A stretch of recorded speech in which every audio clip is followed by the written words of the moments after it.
Alright y'all, welcome back to the channel. Now listen to this because today's topic might surprise you. In this segment, we're jumping into a Q&A from Joe Budden where the conversation turns to people asking others for money and how that situation isn't always as simple as it looks. They start unpacking the idea that before folks rush to judge, you might need to step back and really understand the full story behind why someone is asking in the first place. So hold up, let's go ahead and roll this clip and see exactly what was said. Without knowing their situation. Like, we're supposed to just be outraged because he's asking for money. Maybe he deserves the money. Is that crazy? That's not crazy. No, it's not crazy. It's a lot of... Okay, legs. Hey, hold up. Like, Mark is such a... What do you think? He always do that my educated where he ain't really on either side of the fence. What do you think with the information that we have been given? I think he got convicted of what he got convicted of. Right. I didn't know what you're talking about. Saw him beat the out of this girl, right, which is disgusting. Sadly, I still do. That was 10 years ago. Now, So many niggas beat the girl. Yeah. So do you believe, and to Joe's point, that the people that he was good to, they should say, yo, this happened, I shouldn't write the letter? Oh, Puff. Good question. Now he about to both sides to live quality else. Now he about to just to get by. Just to get by. What y'all call both sides, I call nuance, right? Like I can consider. Get him! Now he call us stupid and Flintstone. I wasn't calling y'all stupid. Yeah, I know. Party rebel for sure, but not stupid. Y'all are very smart. No, I'm not very. Jesus, I'm this guy. My contract's almost up.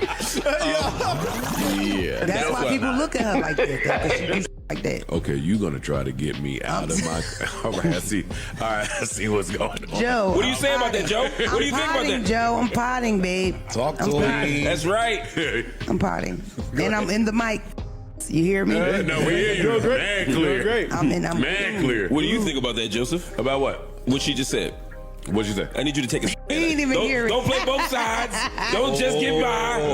Don't be a biatch. What do you Tell think? me what you said. What you said? She said that's why people don't with Nicki Minaj, because she does like that. And my question to you, Joe Budden, is what do you think about that? People that have that take, it's understandably so. I can see how they...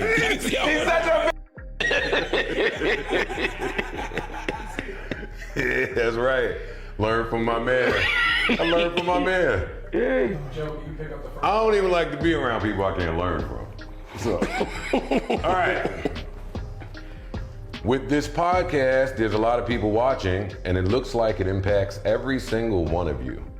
How often would you say you have to hold back on the show? Oh, I hold back on the show every show. That was simple. Mark, I want you to answer that too. Yeah, I hold back every show for sure. Like, I say like 5 things that y'all might think are like crazy and inappropriate, and there's like 15 more In there, and Yeah. same. And sometimes I look at Joe, And it's the same. and sometimes that's enough, just to have that laugh, like, you know, I'm thinking some wild that we can't say. Yeah, no, it's true. But outside of that too, like I'm holding back sometimes just because there's a lot of mics, people are long-winded, everybody talks on a topic, so I might have some. It really bothered me the last podcast. The BAFTA me up because what I wanted to say was before I knew all the details and what this was about, when I only saw the video, I thought that they was cheering them on. Like, that's how toxic I am. I thought it was like, I thought these were 2 of the best that we have. So the had to be to celebrate them. And I forgot to get that out on the pod, or it slipped my mind. That's another thing, my memory is too bad on the pod. So if somebody just immediately start talking, I'll forget everything that's in my head. So every show I'm holding something back. Word. Mark, can you pick up the next card? How do you find the balance between being caring for your audience, but also not impacting your life or hurting friends? I don't feel like a choice to me. Like, Yeah, gotta hurt your friends. I mean, like, I can care for the audience and not hurt my friends. I think that's what it is for me. Like, on the audience part, I try to always be caring to the audience, unless they're on some real like not like the racist in the audience or the hateful people. The people that love us. Yeah, exactly. But not impacting your life, or I'll say this, the main way I play it safe, the main way I don't want to impact my life is to not say nothing where I gotta go home and hear that. Yeah, from the boss. Yeah. Friends I don't care about. Smart. Me too. I try to tiptoe the line, but I still get screamed at.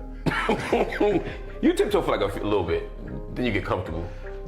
See, but I don't have a problem impacting my life either, though. I feel like I can handle the life stuff. The people that love me, I can speak to them and they'll understand why I had to say that.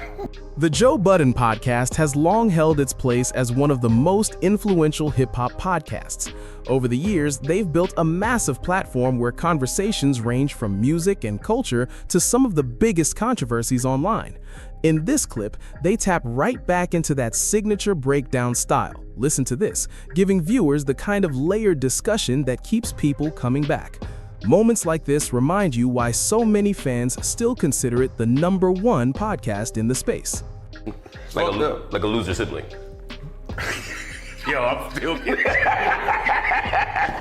still getting texts. Yes, exactly like the loser sibling segment. And all of my siblings are kings. Joe, can you pick up the next card? Certainly. Why wouldn't I pick up another card? You shitting me? This is fun. All right. In the initial clip, Joe, you got at Mark for playing it safe. Do you think that's something Mark does a lot? This is an interesting question because I feel like Mark sometimes plays it safe, but sometimes is the most controversial person on the show, and you have to really watch what he's saying and who he's saying it about. When I love Mark. I remember when was that Asara Shakur? Oh, yeah. Asara Shakur, yeah. Yeah, when she passed, Mark gave such a glowing tribute, and it was necessary, and it was needed, and it was important, and it was heartfelt. And while he was saying it, all I could think of was she shot the sheriff on the highway, allegedly, and we work by the precinct. So, right, in New Jersey too. Right, she got arrested in New Jersey. Yeah, and we work right here in New Jersey. Like, Mark could say some back to impacting your life. Like, he do it with some agencies. So, plays it safe sometimes, very controversial at other times, and he's well worded enough to do them both, like, with ease. You know, sometimes I'm trying to be better at it because fans be on my ass about it. They be like, you play it too safe, or you say on the other hand. Sometimes that's how my brain actually works. My brain actually processes things like seeing like different angles of things, and sometimes I don't have a position on it yet. The problem with being on a podcast is you always have to have one. Well, see that, and that's the thing, right? It's like so much of the stuff we talking about, I don't care about. Like, I don't care to have a real opinion on, but yeah, you're on a pod, so you got to do it. Yeah. Sorry, breaking news. I could give a about at least 75% of the things that we talk about. Exactly. I like going off script. Me too. I like going off the script, so. Yeah. It's just an act, y'all. In this The Joe Budden Podcast Q&A, the conversation takes a deeper turn about judgment and perspective, especially when the topic of someone asking for financial help comes up. The core point they land on, listen to this, is that people online often jump straight to outrage without really thinking the situation through. Joe Budden and the crew make it clear that simply asking for money doesn't automatically mean someone is being shady or greedy. Sometimes there are real circumstances behind it. And hold up, the context matters more than the quick reaction. The discussion really leans into nuance, pushing listeners to slow down and think critically instead of responding on pure impulse. They also touch on that balance between personal responsibility and empathy, explaining that understanding someone's situation isn't the same as blindly excusing bad behavior. It's about seeing the bigger picture. Thanks for watching, and make sure you subscribe to the channel.